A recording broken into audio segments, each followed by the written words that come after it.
Episode की starting में हमें ली को दिखाया जाता है जो कि मिनसुक के पास आकर उससे कहने लगता है कि मुझे माफ़ कर देना, मुझे तुम्हारे पास आने में थोड़ी देर लग गई क्योंकि मैं अपने पॉइंट्स को डिस्ट्रीब्यूट करने में लगा था अपने स्टेट्स बढ़ाने के लिए। तभी जो टकला होता है वो हमारे ली पर अटैक करते उससे कहने लगता है कि तुम्हारे पास अच्छे इक्विपमेंट मिल गए हैं तो तुम्हें लगता है कि तुम मुझे हरा सकते हो। और वहाँ पर ली उसकी बातों पर ज़्यादा ध्यान नहीं देता और अपनी स्किल का इस्तेमाल करता है जिससे कि वो उस टकले के सारे मूव्स को नोटिस कर सकता है कि वो कब और कैसे और कहाँ मूव करने वाला है। और जब वह अपनी स्किल का इस्तेमाल पहली बार करता है तो वो काफी ज़्यादा सरप्राइज हो जाता है और मन में सोचते हुए कहने लगता है कि ये सब मेरे साथ इसलिए हो रहा है क्योंकि मैंने अपने स्टेट पॉइंट्स को पहले से काफी ज्यादा बढ़ा दिया है। जब मैं हांस सेयोन के साथ फाइट करने में लगा हुआ था उसके मुकाबले में ये बंदा तो बहुत ही ज्यादा स्लो है और बिना किसी परेशानी के उस बंदे के चीथड़े उड़ा देता है और वो टकला वहीं पर मारा जाता है और ली बिना किसी परेशानी के उस टकले से जीत जाता है। और जब उसके साथ ऐसा होता है तो वो टकला को कुछ समझ में नहीं आ रहा होता है और कह रहा होता है कि आखिर ये कैसे पॉसिबल हो सकता है और वो टकला वहीं पर मारा जाता है। और तभी जो ली होता है उसको देखने के बाद कहने लगता है मुझे माफ कर देना, लगता है कि मैंने कुछ ज्यादा ही स्ट्रेंथ का इस्तेमाल कर लिया।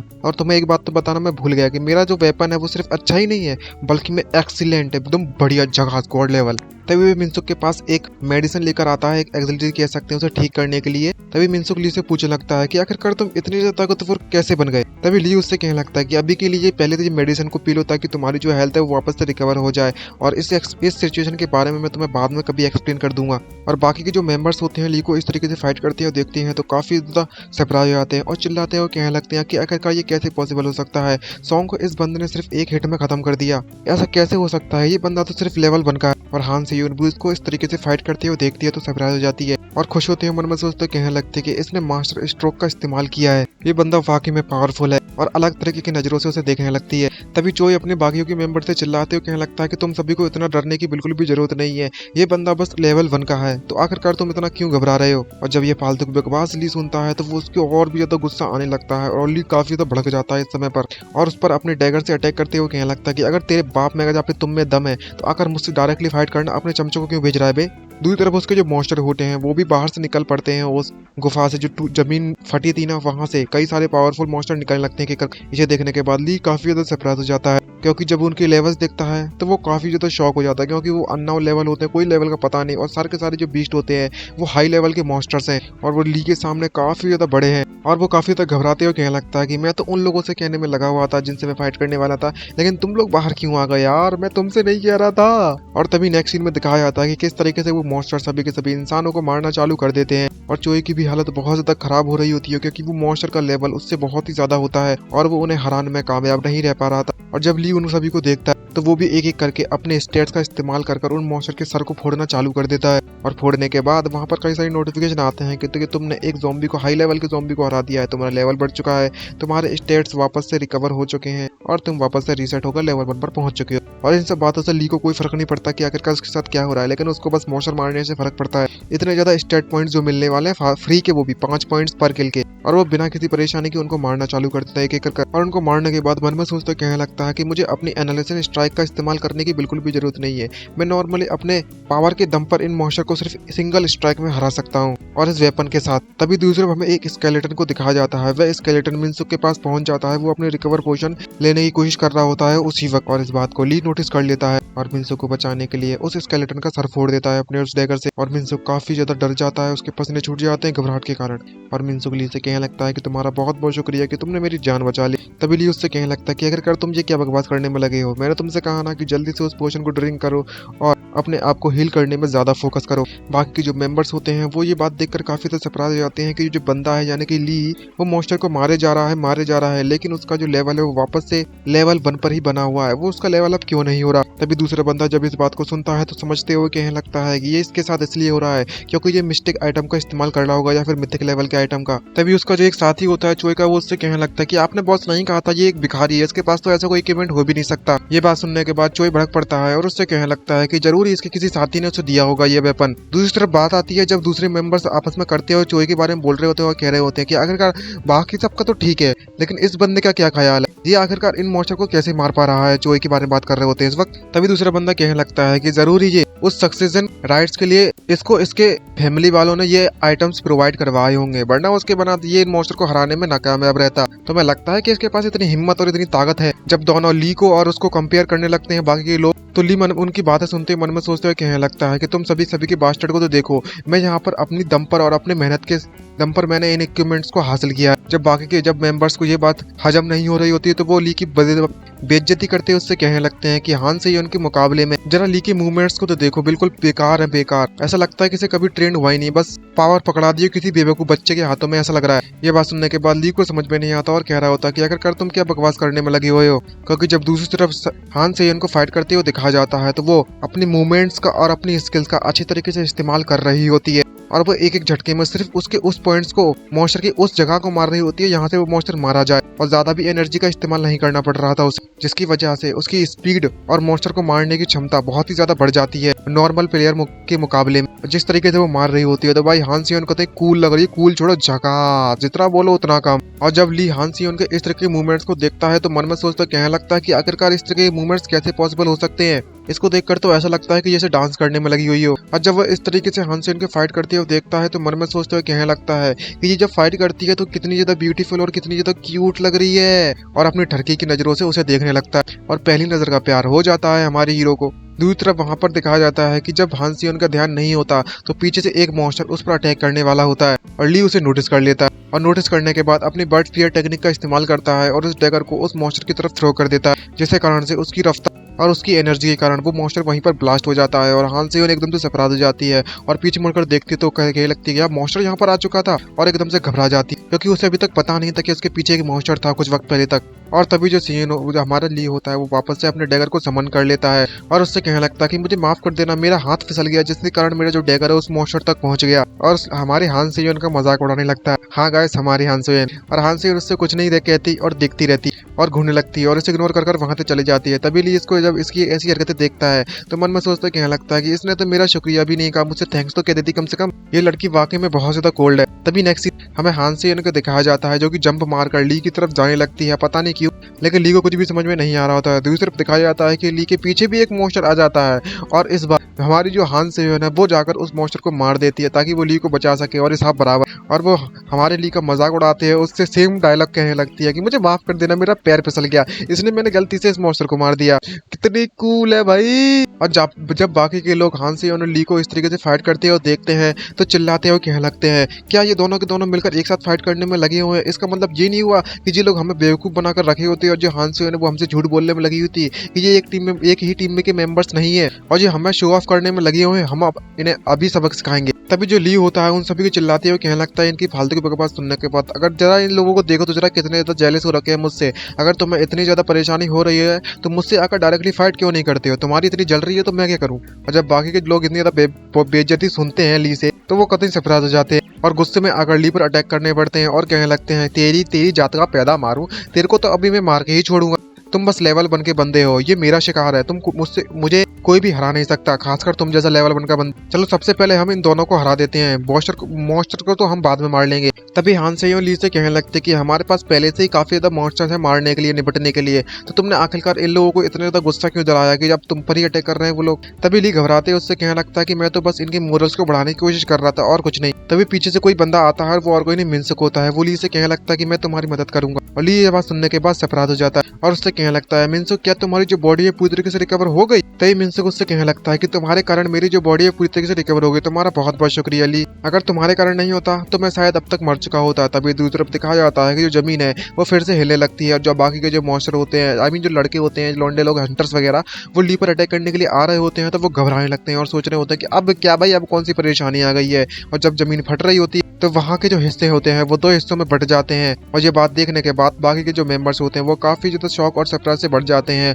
और दिखाया जाता है कि ली और मिन्सुक दोनों के दोनों अलग अलग जमीन पर पड़ जाते हैं और नोटिफिकेशन आने लगता है कि तुम्हारी जो फर्स्ट हिडन क्वेस्ट है वो तुमने कंप्लीट कर ली है, अब सेकंड हिडन क्वेस्ट एक्टिवेट होने जा रही है, जो ग्राउंड है वो पूरी तरीके से डिस्ट्रॉय हो जाएगा और कई सारे हिस्सों में बढ़ जाएगा, तुम्हें जल्द से जल्द सेफ एरिया में जाना होगा, वो भी लिमिटेड टाइम के अंदर अंदर, और 2 ही मिनट बचे हैं तुम्हारे पास। और जब ली ये देखता है तो वो काफी ज्यादा सरप्राइज हो जाता है और सरप्राइज होते बाकी जितने मेंबर्स होते हैं वो घबराते हुए कहने लगते हैं शिट, अब कौन सी परेशानी आ गई है, जो ग्राउंड है वो स्प्लिट होने वाला है सच में, अब हमें अपनी जान बचाकर यहाँ से जल्द से जल्द निकलना होगा। और आखिरकार कहने का मतलब क्या है कि जो फर्स्ट हिडन क्वेस्ट है वो कंप्लीट हो गई है और सेकंड आ चुकी है। क्या ये ली है वो सब कुछ करने में लगा हुआ है ताकि वो हमारा समय बर्बाद कर सके। तभी जैसी जमीन फटती है तो बाकी जो मेंबर्स होते हैं वो जमीन में एक एक करके गिरने लगते हैं और जब वे नीचे गिर रहे होते तो नीचे कुछ भी दिखाई नहीं दे रहा होता और उनकी तो मौत पक्की है अब। और जब ली उस बंदे को सामने गिरते हुए देखता है तो उसके पसीने छूट जाते हैं डर के मारे और कहने लगता है मन में सोचते हो अगर मैं यहाँ से गिरा तो मेरी मौत पक्की है। तभी मिनसेक चिल्लाते हुए ली से कहने लगता है कि तुम वहाँ पर खड़े खड़े क्या कर रहे हो, जल्दी से इस तरफ आ जाओ,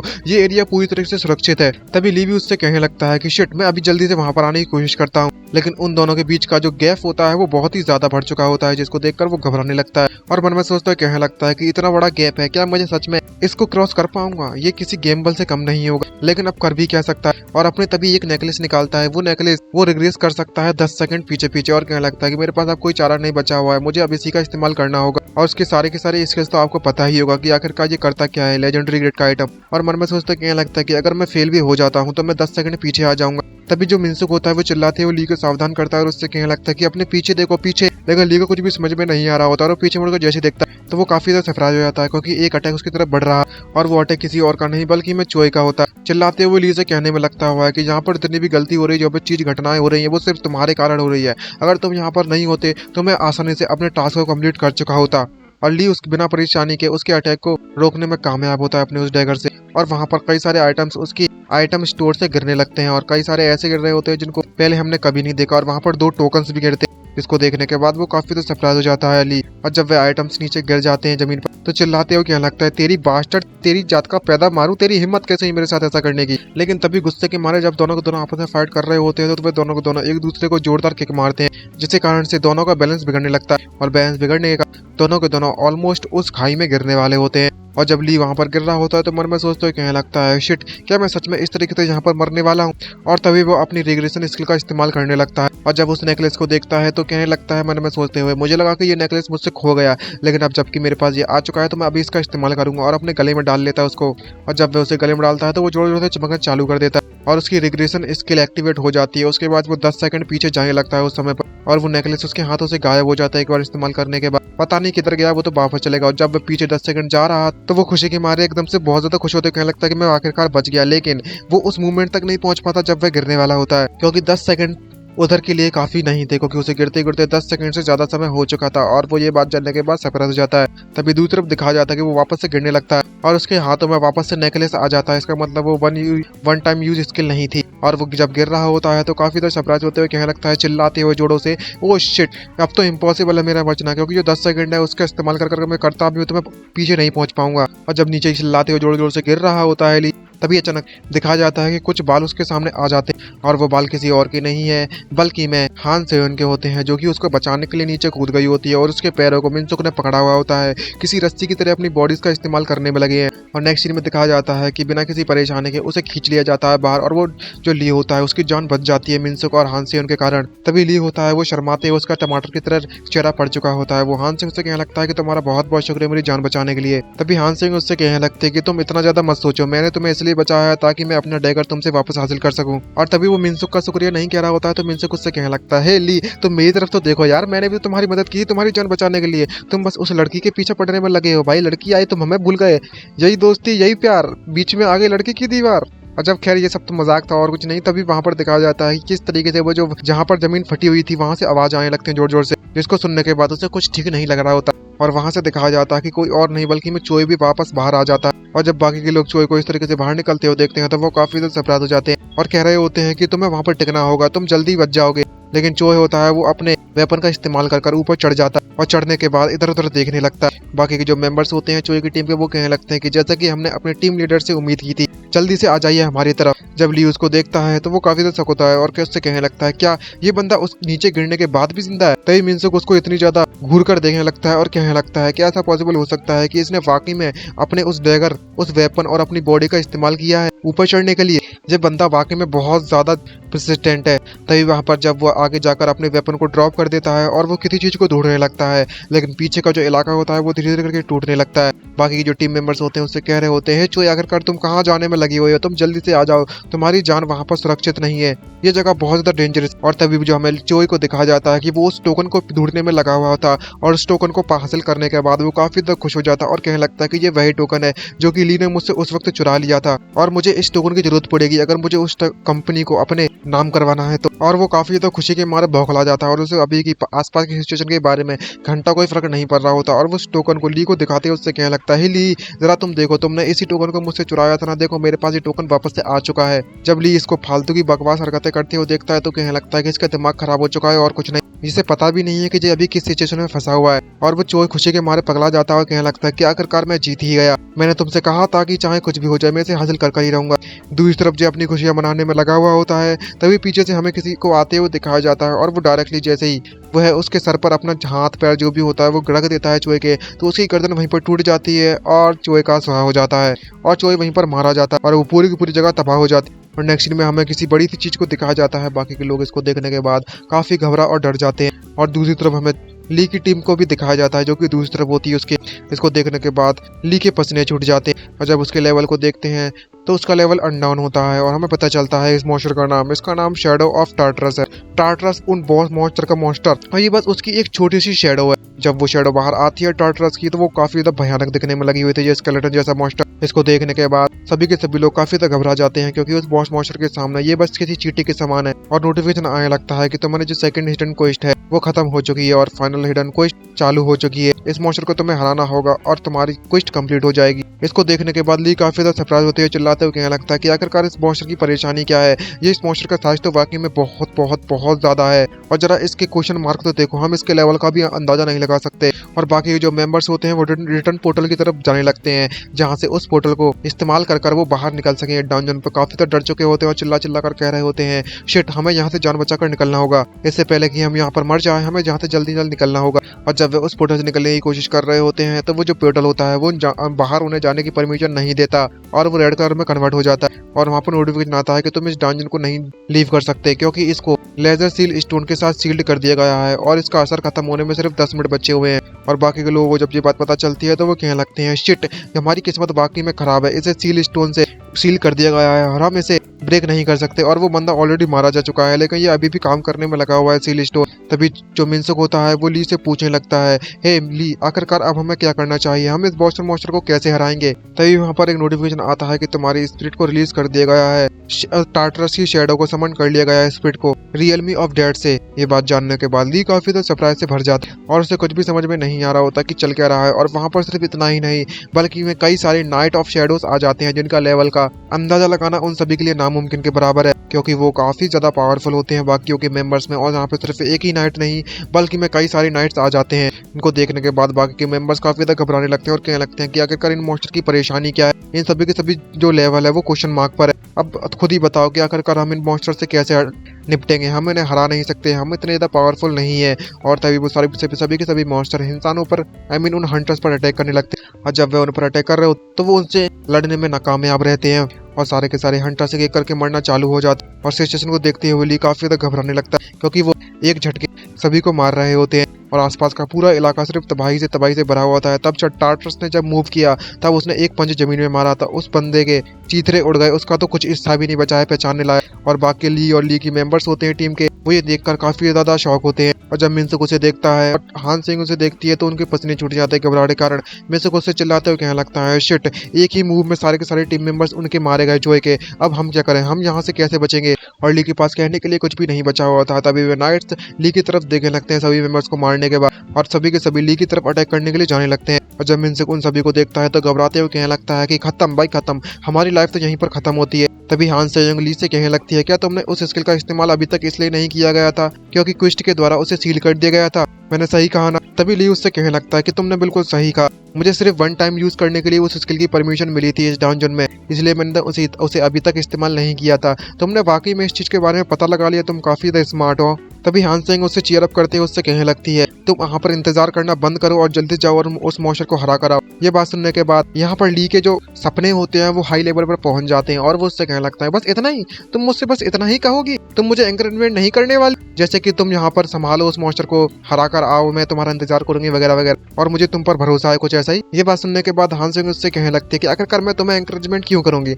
मेरे लिए तो और भी ज्यादा फायदा, अगर तुम वहाँ पर मर जाते हो तो मैं उस डैगर को पिकअप कर उस मॉन्स्टर को खुद नहीं हरा दूंगी। ये बात सुनने के बाद उस चम्मू ली का जो चेहरा होता है वो देखने लायक होता है और मुझसे कहने लगता है, बस इतना ही, तुम तो वाकई में बहुत ज्यादा बेकार और बहुत ज्यादा गुस्से में उसकी तरफ घूर घूर कर देखने लगता है। और तभी वो सब दोनों को पीछे रहने के लिए कहता है और उससे कहने लगता है कि अब मेरी बारी है फाइट करने की, और अपने डगर को निकाल लेता है। और मिनसुक भी उसे देखकर काफी ज्यादा एक्साइटमेंट से भर जाता है और उससे कहने लगता है कि तुम जाओ और इस बॉस मॉन्स्टर को हराओ।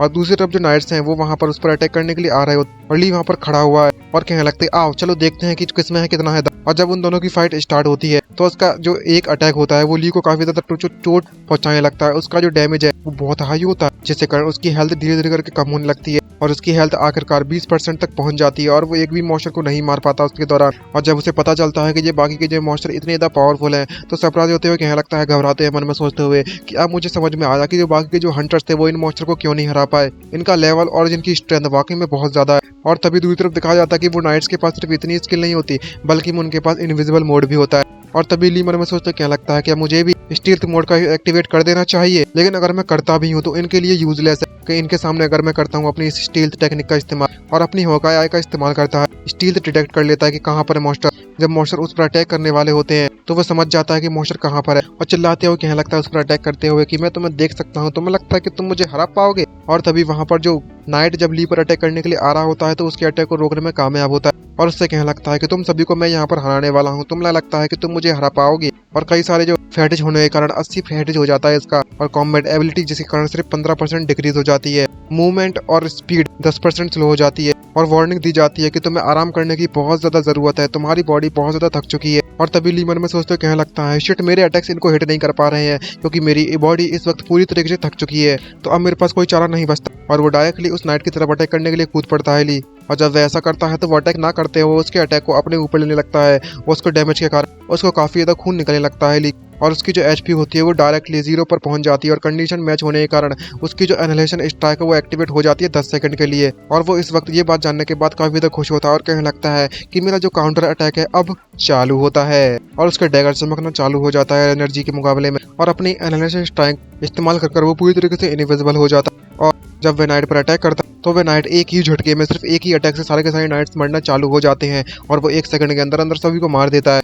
और उन सभी को मारने के बाद मन में सोचते कहने लगता है कि अब यहाँ पर सिर्फ टार्टरस बचा हुआ है और 30 सेकंड बचते हैं उन सभी को मारने के बाद। और जब उसकी तरफ टार्टरस की तरफ बढ़ रहा होता है तो कह रहा होता है शिट, मैंने ऑलरेडी इस स्किल का इस्तेमाल कर लिया है, मुझे अब इस टार्टरस को जल्द से जल्द मारना होगा, मेरे पास ज्यादा समय नहीं बचा है और मुझे इसे डायरेक्टली हिट करना होगा उस टार्टरस के अंदर। और वो स्टार्टर की तरफ बढ़ने लगता है। वो टार्टरस भी हार मानने के लिए तैयार नहीं है, वो भी अपनी स्किल का इस्तेमाल करने लगता है और उसे एक पंच मारने की कोशिश करता है। तब बिल्ली उसे डराते उससे कहने लगता है मैं इस बात को लेकर काफी ज्यादा खुश हूँ कि तुम मेरे पर खुद अटैक करने के लिए आ गए हो, मैं तो इस बात के लिए खुद सोच रहा था कि मैं तुम्हें कैसे हराऊं, लेकिन जब तुम मुझ अटैक करने के लिए खुद आ ही चुके हो तो बढ़िया ही है। और तभी वो अपने डैगर से उस पर अटैक कर देता है टार्टरस पर, जिसके कारण वहां पर एक जोरदार धमाका होता है और टार्टरस की बॉडी तबाह होने लगती है और धमाके का टार्टरस वहीं पर मारा जाता है और इस तरीके से ली जीत जाता है। जीतने के बाद वो लेवल होकर उसे 5 पॉइंट्स मिल जाते हैं और रिस्टोर हो जाता है वापस से उसका सारा का सारा स्टेमिना और माना और लेवल 1 पर रीसेट हो जाता है और जो हिडन क्वेस्ट थी इसकी वो खत्म हो जाती है और वो इस वक्त काफी ज्यादा थक चुका है और चैन की सांस लेते हुए कहने लगता है कि फाइनली ये फाइट खत्म हुई। तभी अचानक से दिखाया जाता है कि जो मिनसक है वो चिल्लाते हुए कहने लगता है कि ली देख कर तुम्हें डॉज करना होगा, लेकिन ली को समझ में नहीं आ रहा होता कि आखिर क्या मुझे डॉज किस चीज को करने के लिए कह रहा है और चिल्लाते हुए कहने लगता है कि पीछे देखो पीछे, लेकिन ली को समझ में नहीं आ रहा। तभी अचानक से नेक्स्ट सीन में दिखाया जाता है कि किस तरीके से एक स्वॉर्ड आकर ली के पेट में घुस जाती है और उसके डैमेज के कारण 21,500 डैमेज लगता है उस अटैक के कारण और उसकी जो हेल्थ है वो 1% पर सेकंड लॉस होगी और 25% इसकी हेल्थ बची हुई है और उसे कुछ भी समझ में नहीं आ रहा कि आखिरकार कौन है, किसने मुझ पर अटैक किया इतना ज्यादा। और इतने अटैक के कारण उसके खून ही खून निकलने लगता है उसके पीठ में और वो कहने लगता है कि किसकी इतनी हिम्मत हो गई मुझ पर अटैक करने के लिए। पीछे मुड़कर देखता है ली और तभी दिखाया जाता है कि रेड कलर की स्क्रीन होती है बॉस मॉन्स्टर लेवल अनलॉक और इसका नाम चाय जयोंग होता है और जो और कोई नहीं बल्कि मैं वही नमूना है जो कि ली से बहुत ज्यादा नफरत करता है और बहुत ज्यादा नफरत करते हुए उससे कहने लगता है कि ली मैं तुम्हें अपने हाथों से मारूंगा। और तभी कहानी जाती है उस मूवमेंट पर जब वो काफी ज्यादा खुशी मनाने में लगा हुआ होता है कि उसे वो टोकन मिल चुका है और जब वह टोकन मिल गया होता है तो वो ऑलमोस्ट मर गया होता है किसी के द्वारा और वो टार्टर्स होता है और जब वह मर गया होता है तो वो जमीन की तरफ गिरने लगता है। नोटिफिकेशन आता है कि तुम्हारी एचपी ऑलरेडी 0 पहुंच चुकी है, तुम्हारे सारे के सारे स्टेट्स खत्म हो गए, डिस्पेयर हो गए और हमें उसकी बॉडी दिखाई जाती है चोई की। और मन में सोचते हुए चोई कह रहा होता है क्या मैं सच में इस तरीके से मरने वाला हूँ। दूसरी तरफ देख रहा होता है किस तरीके से ली और बाकी के मेंबर्स वहां पर खड़े उसे देख रहे हैं और चोई मरते समय मन में सोचते हुए कहते कहते जा रहा होता है कि मैंने सोचा था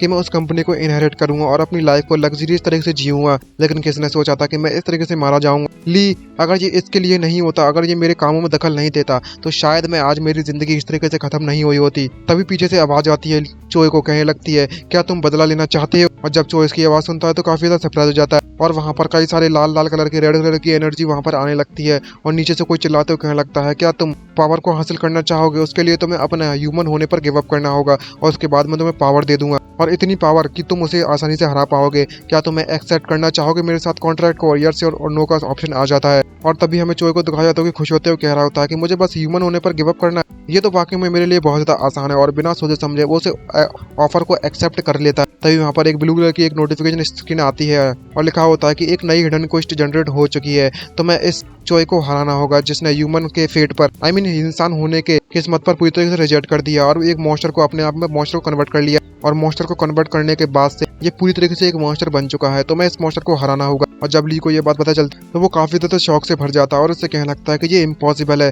कि एक इंसान मॉन्स्टर में बदल गया। तभी मिनसुक आता है उस पर अटैक करते हुए और उससे कहने लगता है ली से कि ली तुम जल्दी से पीछे आ जाओ, मैं इसको संभालता हूँ चोय को। लेकिन जब जो मिनसुक होता है वो चोय पर अटैक कर रहा होता है तो उसका अटैक इतना पावरफुल नहीं होता और चोय बिना किसी परेशानी के उसके अटैक को बस एक ही हाथ से रोक लेता है और रोकने के बाद उसके ऊपर एक जोरदार पंच मारता है, जिसके कारण जो मिनसुक होता है वो बहुत ज्यादा दूर जाकर गिरता है और ली चिल्लाते हुए कहने लगता है, मिनसुक क्या तुम ठीक हो? और उसकी जो हेल्थ होती है वो 0% तक पहुंच जाती है। 43 लेवल का बंदा है मिनसुक। तभी हान सोयोंग ली से कहने लगती है कि तुम इस तरह से यहाँ की सिचुएशन को देखना बंद करो और जल्दी से उस बंदे से निपटो। और तभी हान सोयोंग अपनी स्वॉर्ड निकालकर चोय पर अटैक करने लगती है, लेकिन चोय पर उसका अटैक का एक भी असर नहीं पड़ता और मुझे देखकर काफी ज्यादा सरप्राइज हो जाती है क्योंकि वो एक ही झटके में उसकी स्वॉर्ड को पकड़कर डायरेक्टली उस पर एक जोरदार किक मारता है हान सोयोंग में, जिसके कारण हान सोयोंग बहुत ज्यादा दूर जाकर गिरती है और गिरने के कारण वहाँ पर सिर्फ धुआं ही धुआं हो जाता है। और जब ली ये सब देखने में लगा हुआ होता है तो वह भी काफी ज्यादा गुस्से में आ जाता है जब देखता है कि किस तरीके से हान सोयोंग का जो लेवल है वो ऑलरेडी 0% तक पहुंच चुकी है उसकी एनर्जी, और 458 लेवल होने के बाद भी। दूसरी तरफ हमें दिखाया जाता है कि किस तरीके से चोय अपनी स्वॉर्ड को लेकर ली को मारने के लिए उसकी तरफ बढ़ने लगता है। वो एकदम पगला चुका है मॉन्स्टर होने के बाद।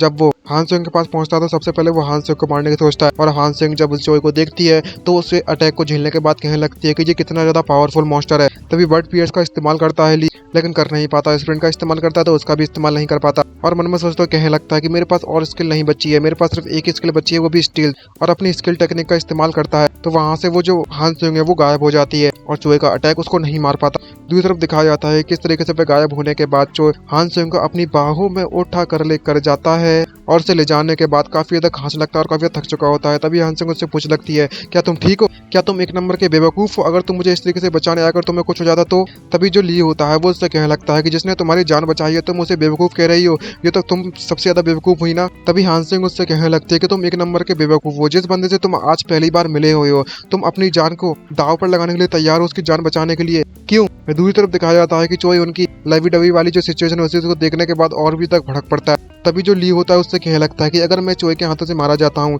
तो जल्दी से इस डैगर को पिकअप कर लेना और इसके साथ कॉन्ट्रैक्ट बना लेना, उसके बाद तुम इस मॉन्स्टर को हरा पाओगी। जब ये बात हान सोयोंग सुनती है तो वो सरप्राइज हो जाती है और उससे कहने लगती है कि इस तरीके के बकवास करना बंद करो, चाहे कुछ भी हो जाए तुम्हें इस मैच को जीतना होगा, जिंदा लौट कर वापस आना होगा। ये बात सुनने के बाद ली काफी तो खुश होता है और उससे कहने लगता है, अब हुई ना हान सोयोंग वाली बात, अब तुम मुझे दे रही हो ना एंकरेजमेंट वाली बात, अब जब तुम कह रही हो कि मैं तुम्हारे पास जिंदा लौट कर आऊँ तो मैं जरूर तुम्हारे पास जिंदा लौट के आऊंगा। और तभी उसकी हेल्थ दिखाई जाती है कि वो सिर्फ 2% पर होती है और तभी मन में सोचते हुए ली कहने लगता है कि ना तो मेरे पास कोई स्किल है ना ही मेरे पास ज्यादा एचपी बची हुई है, अगर इसने मुझे खरोंच भी मार दी तो मैं मारा जाऊंगा। तो अब इसके पास मेरे पास कोई चारा नहीं बचा हुआ है, तो मुझे कुछ ऐसे पॉइंट्स का पता लगाना होगा और अटैक करना होगा जहां पर मैं बिना इससे बचकर, इसके हर अटैक से बचने के बाद भी इसे हराने में कामयाब रहूं। और कूद पड़ता है उस पर अटैक करने के लिए और जब उस पर अटैक करता है तो चोय बिना किसी परेशानी के उसके अटैक को अपनी स्वॉर्ड से रोक लेता है और वहां की सिचुएशन कुछ अजीब हो जाती है। वो कितना भी कोशिश कर ले ली उसको अटैक करने की, लेकिन चोय उसको रोकने में कामयाब रहता है और उसके पसीने छूट जाते हैं ली के जिससे जब बात पता चलती है और मन में सोचते हुए कहने लगता है कि ये तो पूरी तरीके से क्रेजी है ये बंदा,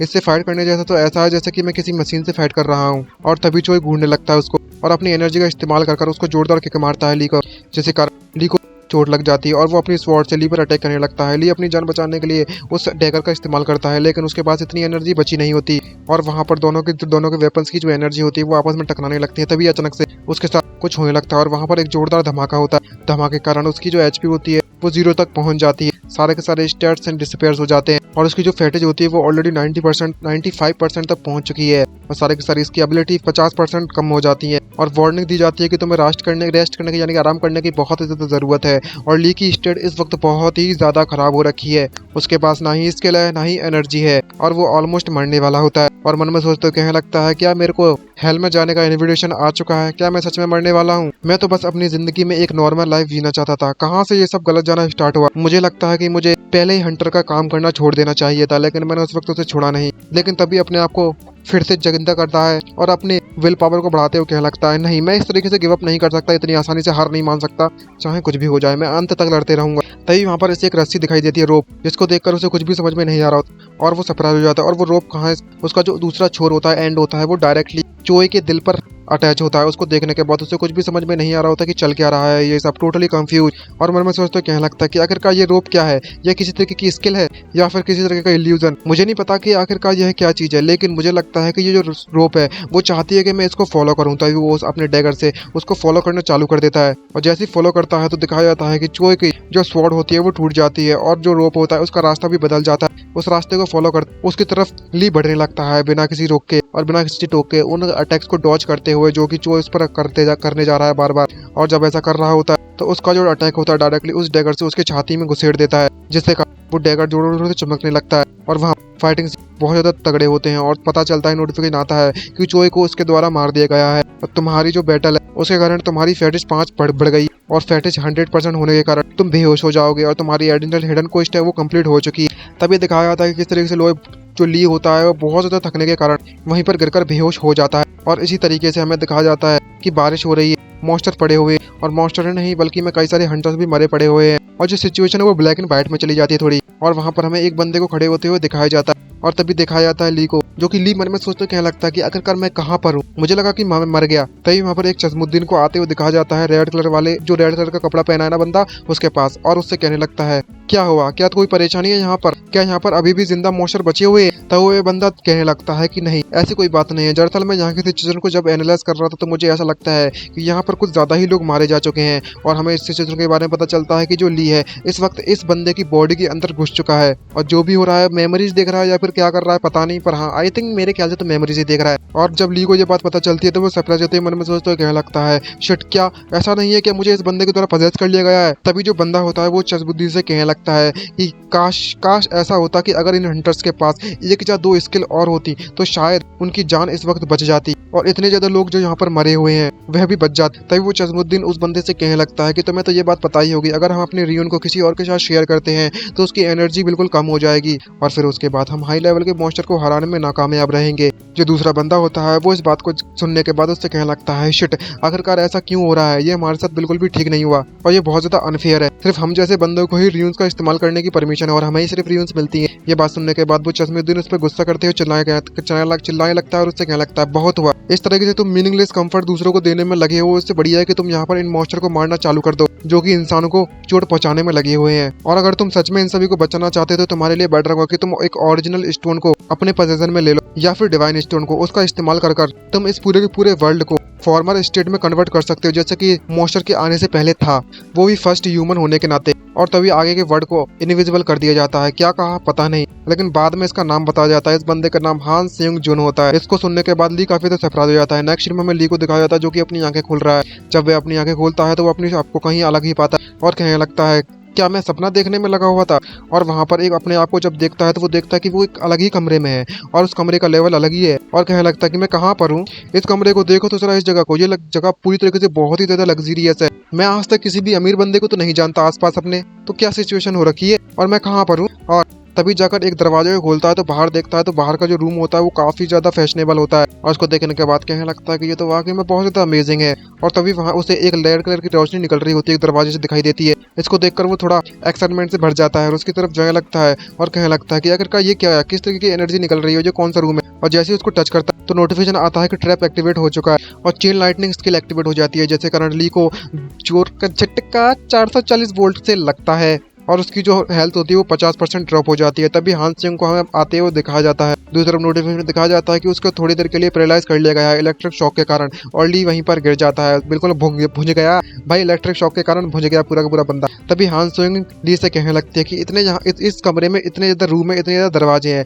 लेकिन तुमने सिर्फ उसी दरवाजे को चुना जिसमें ट्रैप एक्टिवेट था। तुम तो वाकई में बहुत ज्यादा अमेजिंग हो यार। तभी ली उससे कहने लगता है ये बात सुनने के बाद, तुम मुझे वार्न कर सकती थी पहले। तभी वहाँ पर हमें एक बंदे को आते हुए दिखाया जाता है, जो कि वहाँ पर आते हुए उससे कहने लगता है कि जैसा कि हमारी लेडी ने कहा था, तुम तो वाकई में बहुत ज्यादा इंटरेस्टिंग बंदे हो। तभी जब ली उसको देखता है तो सरप्राइज हो जाता है और देखता है कि इस बंदे का लेवल 871 है। गाइस, इस बंदे का लेवल 871 है। और इस सजमुद्दीन को देखकर हमें कुछ याद आता है कि ये बंदा तो शायद वही है ना, वही।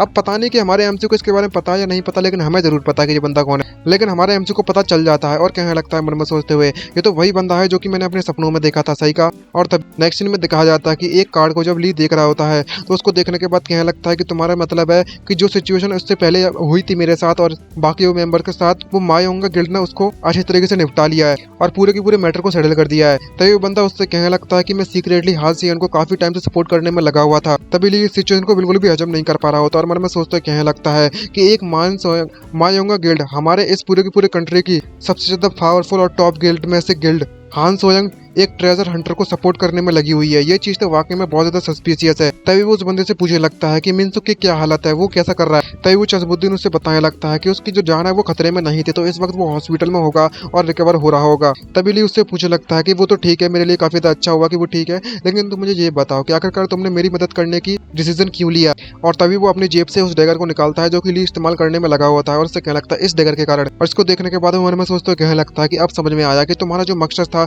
वह ये डैगर है। और तभी चजमुद्दीन ली से कहने लगता है कि हान सेयोंग ने मुझे बताया है कि तुमने इस डैगर को ऑलरेडी बेच दिया होता अगर ये सोल बाउंडेड आइटम नहीं होता तो। क्या मैं सही हूँ? तभी ली कहने लगता हाँ तुम सही हो। ये बात सुनने के बाद वो चजमुद्दीन उससे कहने लगता है कि आखिरकार तुम ऐसा क्यों करना चाहते हो। अगर तुम इसको अच्छी तरीके से इस्तेमाल करो तो तुम इस वर्ल्ड के सबसे ज्यादा पावरफुल हंटर बन सकते हो और शायद हीरो भी बन जाओगे। तभी इसके बाद ये बात सुनने के बाद ली उससे कहने लगता है मुझे इन सब चीजों में बिल्कुल भी दिलचस्पी नहीं है। मैंने बचपन से लेकर आज तक गरीबी की हालत में गुजारी है और मैं अपने पास इतना सा चाहता हूँ कि मैं अपनी फैमिली को एक अच्छी और लग्जरियस लाइफ दे सकूं। और तभी वो चजमुद्दीन खड़ा होता है और वो ली से कहने लगता है कि अगर ऐसी बात है तो चलो हम लोग एक डील करते हैं, मैं और हान सेयोंग मिलकर तुम्हें एक ऑफर देते हैं। तभी ली उससे कहने लगता है लेकिन कैसे, ये जो आइटम है वो ऑलरेडी सोल बाउंडेड है, इसे मैं सेल नहीं कर सकता। तभी वो चजमुद्दीन उससे कहने लगता है कि ये पॉसिबल है अगर हम लॉस्ट लैंड में जाएं तो। ये बात सुनने के बाद वो सरप्राइज होता है और उससे कहने लगता है लॉस्ट लैंड। और तभी हमें लॉस्ट लैंड के बारे में बताया जाता है। लॉस्ट लैंड एक ऐसा एरिया है जिसे कोई भी क्रॉस कर नहीं जा सकता नॉर्थ कोरिया में, और उस जगह पर डायमेंशनल ब्रेक होने के कारण मॉन्स्टर ने वहां पर अपना अड्डा जमा लिया है। तभी ली उसकी ये बात सुनते हुए कहने लगता है कि वहां पर हीरो भी चले जाना, पावरफुल लोग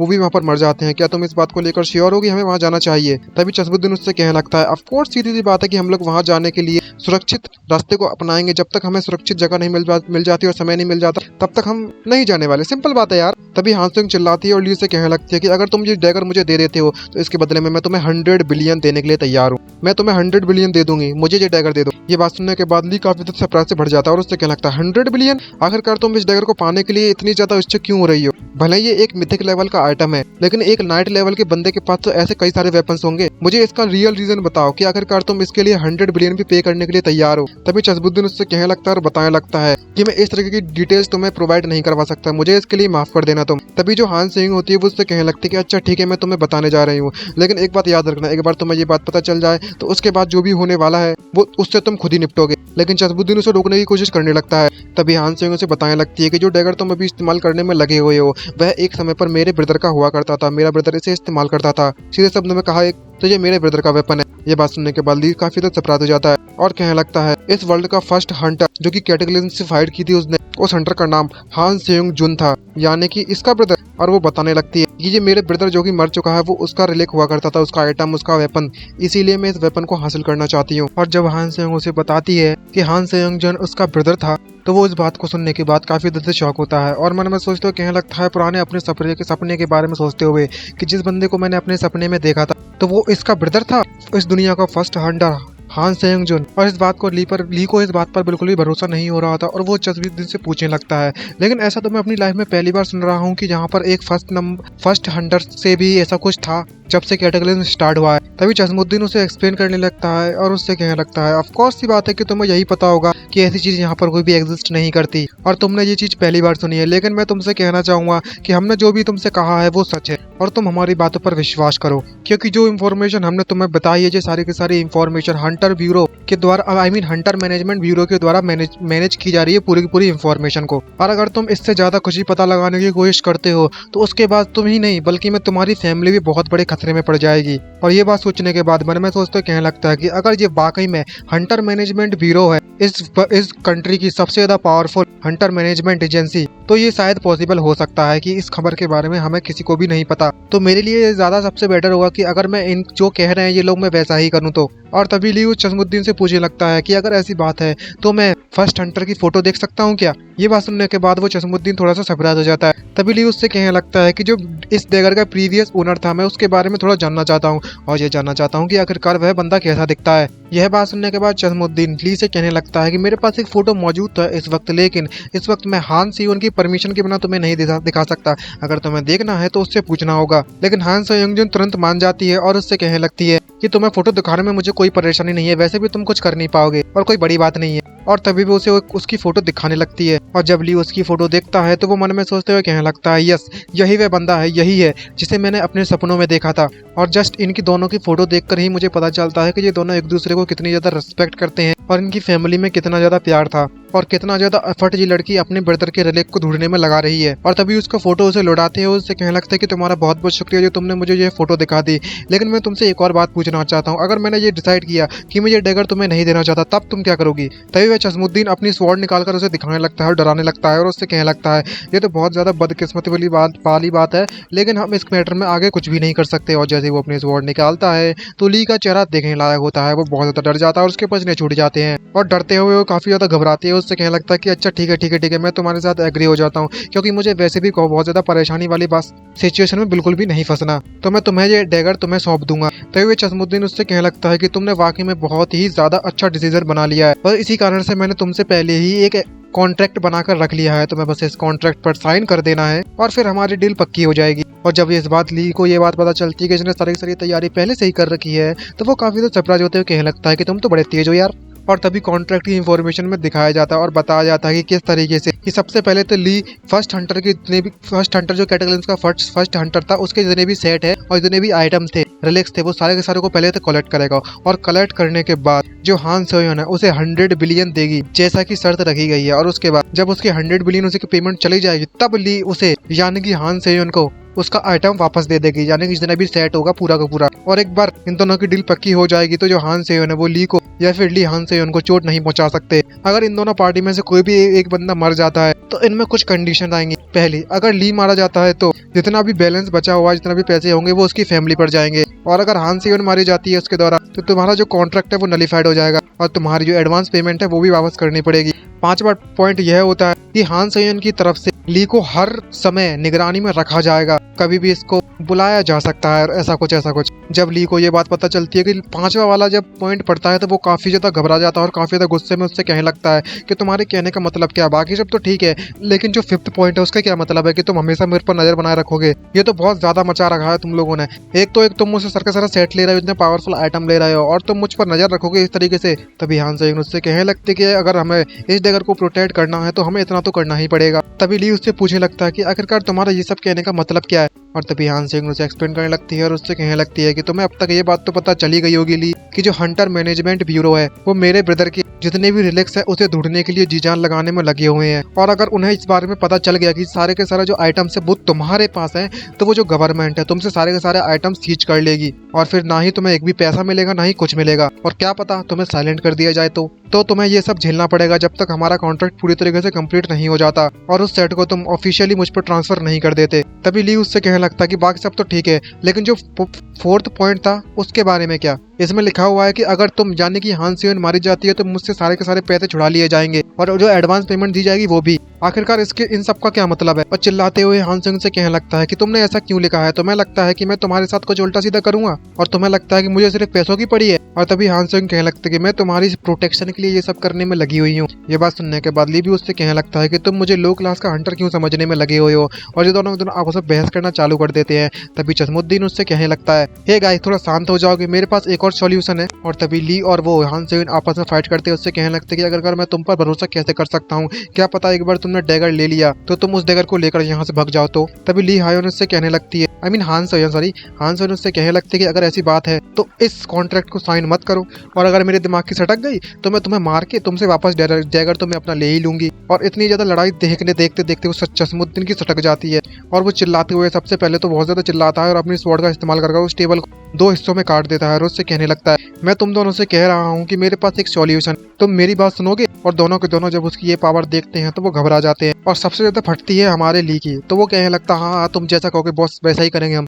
और तभी चश्मुद्दीन एकदम से आइडिया आता है उसके दिमाग में और उससे कहने लगता है कि अगर तुम दोनों इस तरीके से ही लड़ते रहे तो मेरे पास जो सॉल्यूशन है उसके अनुसार तुम दोनों एक दूसरे से शादी कर लो। और जैसे ही ये दोनों ये बात सुनते हैं तो हान सेयोन एकदम से शॉक हो जाती है और मुंह से भाई साहब क्या ही बोले इसको, कुछ भी बोलो, और वो पगला जाती है भाई क्या ही सजेशन दिया है। तभी ली उससे कहने लगता है खैर ये सजेशन इतना बुरा भी नहीं है और ये चीज मेरे लिए तो अच्छी है। और इसी प्लान को एक्सप्लेन करते हुए चश्मुद्दीन उससे कहने लगता है और जो मेरा प्लान है वो तुम दोनों की परेशानी को सॉल्व करने में कारगर रहेगा, क्योंकि जो मिस हान सोयन है वे ली पर नजर रखना चाहती हैं और मिस्टर ली को सिर्फ पैसे से मतलब है। तो अगर दोनों के दोनों एक दूसरे से शादी कर लेते हैं तो ये दोनों के लिए ही फायदेमंद होने वाला है और इससे सारे के सारे परेशानी अपने आप सॉल्व हो जाएगी। और जब वे हान सेयोन के बारे में ली सोचने लगता है, मन में सोचते कहने लगता है कि अगर मैं इस जैसी लड़की के साथ शादी कर लूंगा तो मेरी तो जिंदगी संवर जाएगी। बेटा हमारे जो व्यूअर्स है ना वो चप्पल उठा उठा के मारेंगे अगर इसके बारे में सोचा भी तो। और जिसके एक्सप्रेशन होते हैं उल्टी आने लगती है सोच के देख के, और वो तुरंत उसका चेहरा टमाटर से लाल पड़ रहा होता है और वो चश्मुद्दीन से कहने लगता है कि मेरे पास कोई दूसरा चारा तो बचा नहीं है अभी की सिचुएशन देखने के बाद,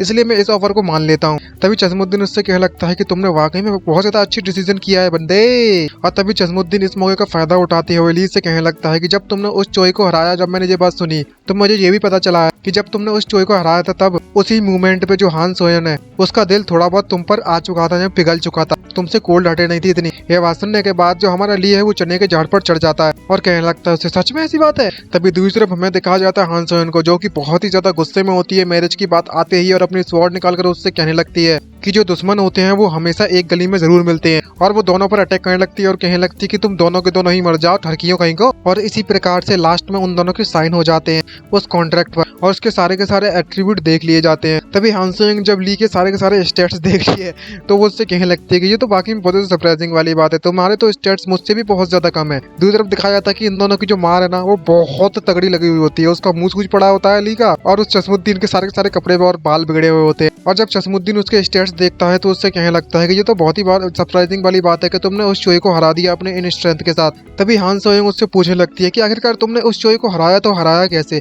तुमने कहा था कि तुम्हारे पास कोई भी स्किल नहीं बची। तभी ली उससे कहने लगता है खैर उस सिचुएशन के बारे में तो मुझे भी नहीं पता क्लियर से, जैसा कि मैंने तुमसे कहा था जिस वक्त मैं मरने वाला था ऑलमोस्ट उस वक्त मुझे लाल कलर का एक धागा दिखा था और उसी धागे का उस रस्सी का मैंने पीछा किया, बस उसी के कारण से मैं उसे मारने में कामयाब रहा था। तभी हान सेयोन ये बात सुनने के बाद उससे कहने लगती कि इस तरीके के जो फेनोमेन है मैंने आज तक अपनी लाइफ में कभी नहीं सुना।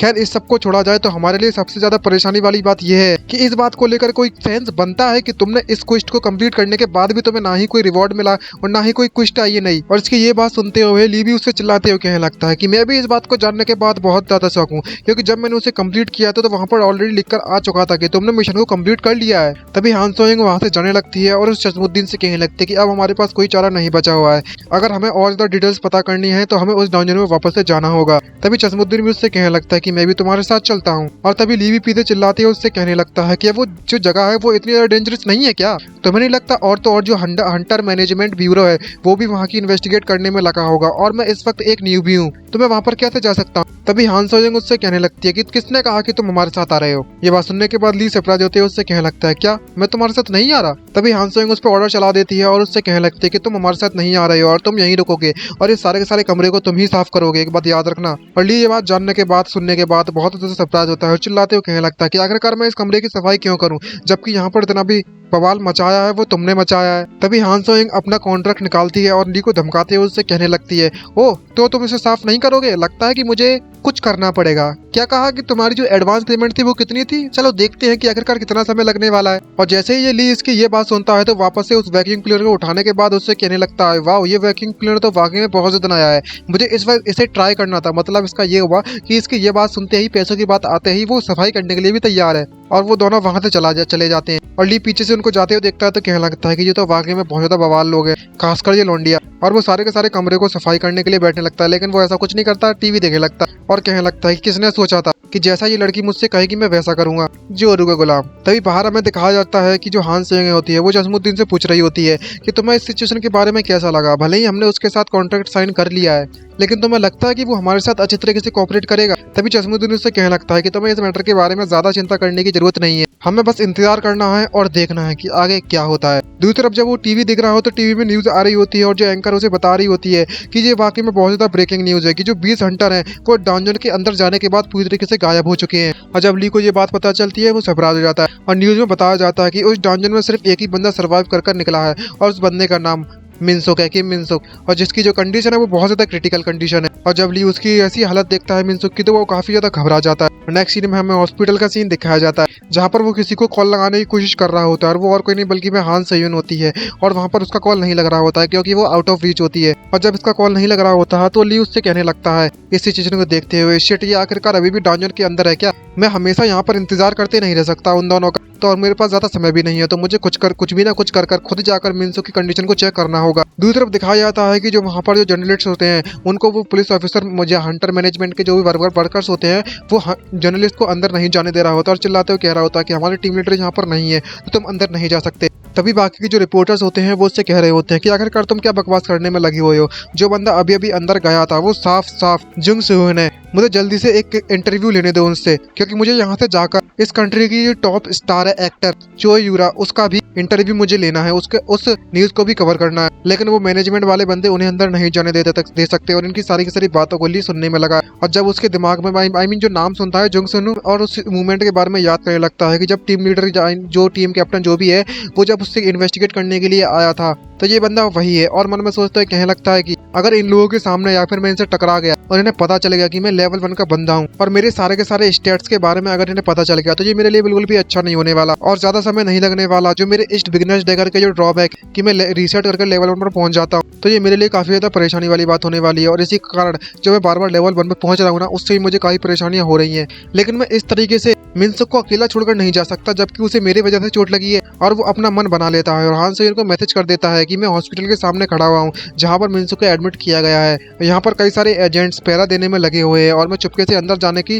कोशिश करूंगा और उसकी कंडीशन के बारे में पता लगाकर वापस आ जाऊंगा और अपनी स्टील टेक्निक का इस्तेमाल करने लगता है स्किल का, जिससे कारण वो पूरी तरीके से गायब हो जाता है। और गायब होने के बाद मन में सोचते कहने लगता है कि मुझे थोड़ा और केयरफुल रहना होगा ताकि मैं पकड़ा ना जाऊं और अंदर जाना चालू कर देता है। और जब वह अंदर जा रहा होता है तो कोई भी उसे नहीं देख पा रहा होता है और जो गार्ड होता है बाकी की नर्सेस को जब चेक कर रहा होता है तो जैसे ही वो नर्स पास होकर अंदर चली जाती है तो उसी के साइड चिपक के बगल चुपके से ली भी अंदर घुस जाता है और तभी नोटिफिकेशन आता है कि तुमने 480 MP कंज्यूम्ड कर लिया है, तुम्हारी जो विजिबिलिटी है वो सिर्फ 8 मिनट और टिकने वाली है। और जब इसे पता चलता है कि इसके पास ज्यादा समय नहीं बचा हुआ है तो वो कहने लगता है कि मुझे जल्द से जल्द वहां पर पहुंचना होगा। दूसरी तरफ हमें एक रिपोर्टर को दिखाया जाता है कि तो आपस में बहस कर रहा होता है। छोटे रिपोर्टर का बॉस होता है वो तो चिल्लाते कहने लगता है कि आखिरकार तुम इतना समय क्यों लगा रहे हो, क्या तुमने अभी तक उस किम मिनसुक को नहीं ढूंढा। तभी वो छोटा रिपोर्टर होता है वो अपने बॉस से कहने लगता है कि मैंने ऑलरेडी ICU और स्पेशल वार्ड में चेक कर लिया है लेकिन किम मिनसुक वहां पर नहीं है। ये सारी की सारी बातें ली सुन लेता है और उनकी कन्वर्सेशन सुनने लगता है जहाँ पर उसका बॉस उससे कहने लगता है कि तुम इस मैटर को रिपोर्ट नहीं करने वाले। तभी वो रिपोर्टर उससे कहने लगता है कि प्लीज यार इतना फोर्स मत कीजिए, मुझे भी इस न्यूज के बारे में सिर्फ तभी पता चला जब मैंने उनके साथ अच्छी तरीके से बहस की। वैसे बॉस आप मुझे एक बात बता, तुम इस किम मिनसुक को लेकर इतना ज्यादा ऑब्सेस्ड क्यों हो। तभी उसका बॉस उससे कहने लगता है क्योंकि मुझे जो स्टोरी है मिनसुक की वो बहुत ज्यादा इंटरेस्टिंग लगने में लगी हुई है,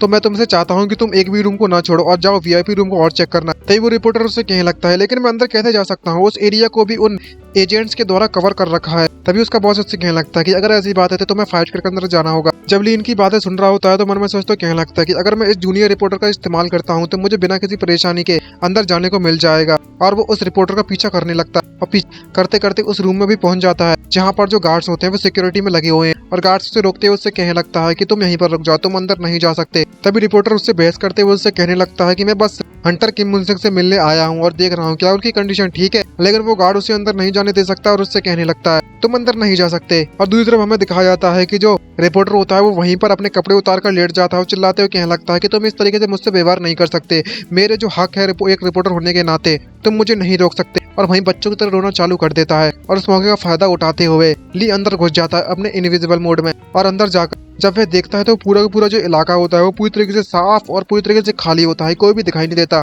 और उसको देखने के बाद कहने लगता है कि बाहर बहुत ज्यादा सिक्योरिटी है लेकिन अंदर तो कोई भी नहीं है, यहाँ तक कि जो नर्सेस है मैं उनको भी नहीं देख पा रहा। तभी वहाँ पर नोटिफिकेशन आता है कि तुमने 12 MP को कंज्यूम कर लिया है, तुम्हारी जो स्टील है वो 5 मिनट में डीएक्टिवेट हो जाएगी। ये बात सुनने के बाद जानने के बाद ली मन में सोचते कहने लगता है शिट, मेरे पास ज्यादा समय नहीं बचा, और भागना चालू कर देता है और पता लगाने की कोशिश करने लगता है कि आखिरकार मिनसुक है कहाँ। और वहीं पर उसे मिनसुक का कमरा मिल जाता है और जैसे ही वो उस दरवाजे को कुछ छूने की कोशिश करने लगता है तो उसे वहाँ पर रेड कलर का जो माना है वो दिखने लगता है, जिसको देखकर वह सरप्राइज हो जाता है। और उस देखने के बाद मन में सोचते कहने लगता है कि ये तो वैसा ही दिख रहा है जैसे कि मुझे हान सेजन के घर पर दिखा था, क्या ऐसा पॉसिबल हो सकता है।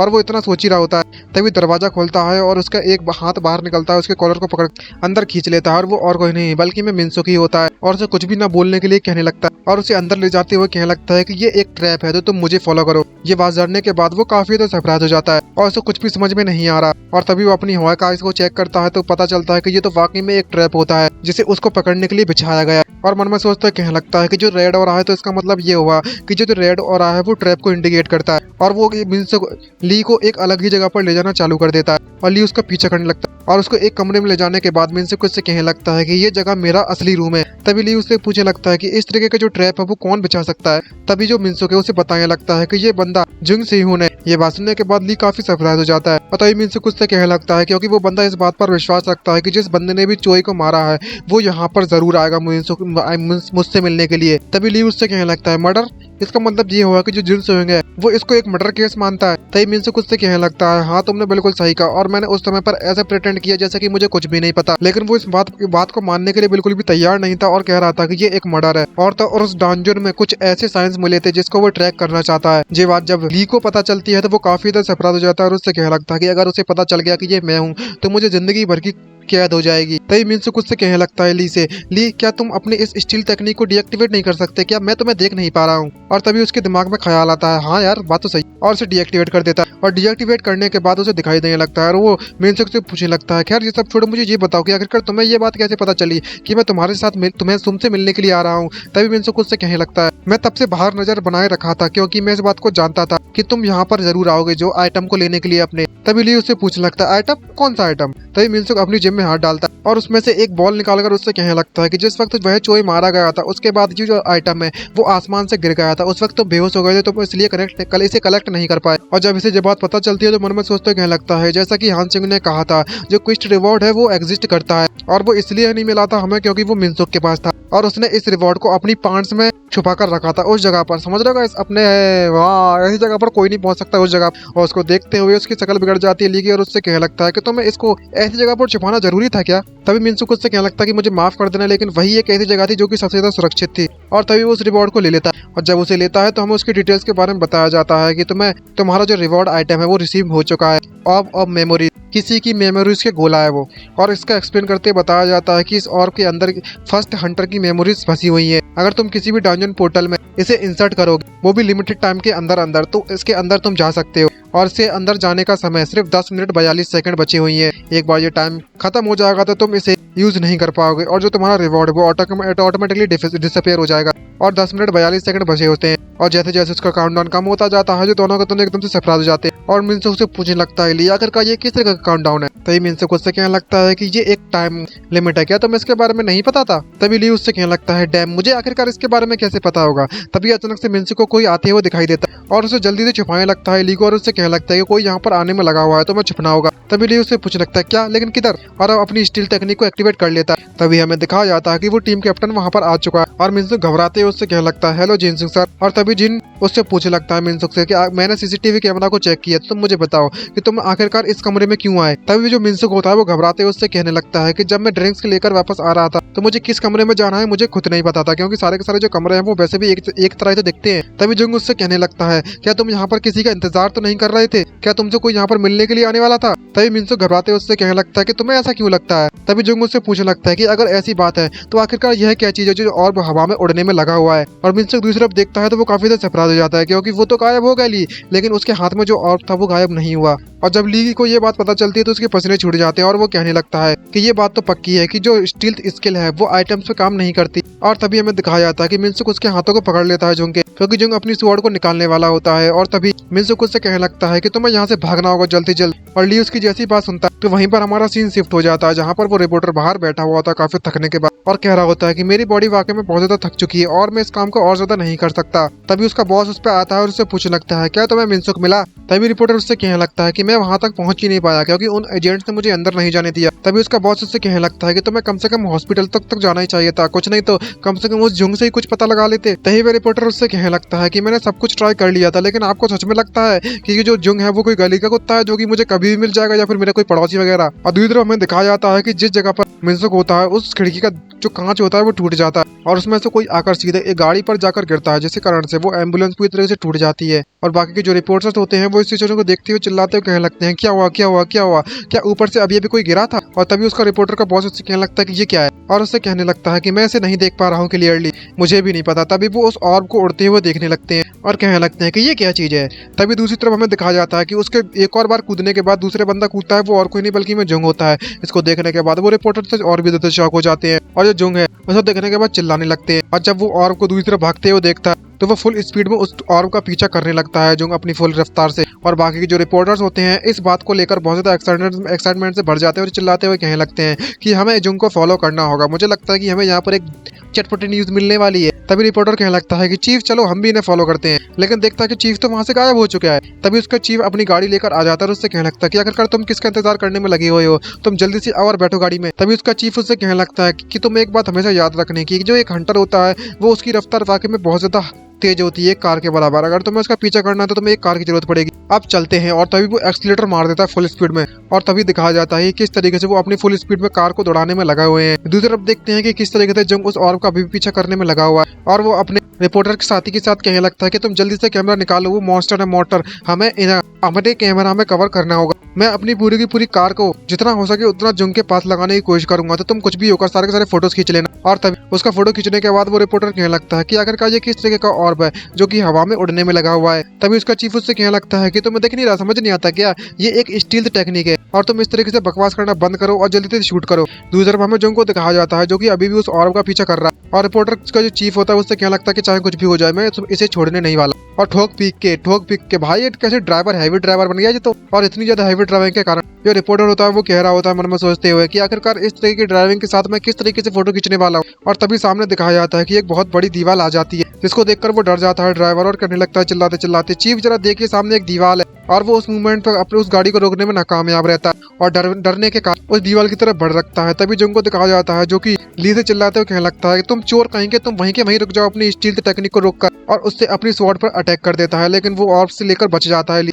और तभी जो दीवार होती है वो उस अटैक के कारण टूट जाती है और दीवार को टूटने के कारण दूसरी तरफ दिखाया जाता है कि उसकी जो कार होती है जो रिपोर्टर्स की वो वहीं पर पलट जाती है और कार पलटने के कारण उनको बहुत ज्यादा दुखता है। और रिपोर्टर बाहर निकालकर चीफ से पूछने लगता है चीफ क्या आप ठीक है। तभी चीफ उससे कहने लगता है कैमरा कैमरा कैमरा को क्या हुआ। तभी जो रिपोर्टर होता है उससे कहने लगता है क्या आपको सच में ये चीज अभी इतनी ज्यादा इंपॉर्टेंट लग रही है आपकी लाइफ से ज्यादा। लेकिन चीफ को घंटा फर्क नहीं पड़ता अपनी लाइफ की अपनी जिंदगी का, कह रहा होता है कि कैमरा चेक कर बे। तभी रिपोर्टर वो कैमरे को चेक करने लगता है उससे कहने लगता है कि सब कुछ ये करने में लगा हुआ है ना वो भी बस एक न्यूज के लिए। और तभी उस न्यूज में फोटो देखने लगता है उस कैमरे में जहाँ पर वो देखता है किस तरीके से जुंग उस ऑर्ब का पीछा कर रहा है और बोलता है कैमरे को कोई दिक्कत नहीं हुई। और तभी सामने एक पोर्टल उसे दिखाई देता है और उससे कहने लगता है कि जो जुंग जुनू है वो जुंग सू है वो कहाँ गया। और सिचुएशन को देखकर ऐसा लगता है कि जो जुंग सोनू है वो इस पोर्टल के अंदर एंटर हो चुका है। तभी चीफ चिल्लाते हुए कहने लगता है कि इसने सबसे पहले तो हमारी गाड़ी पलटवा दी और हमारी गाड़ी टुटवा दी और तो और ये पोर्टल में घुसकर बचकर निकल चुका है। हमारा आज का दिन वाकई में बहुत ज्यादा खराब था। तभी जो रिपोर्टर होता है वो उस कैमरे को चेक करते हुए उससे कहने लगता है मैं आपको कुछ बताना चाहता हूँ कि जो हंटर इस ऑर्ब को पकड़े हुआ था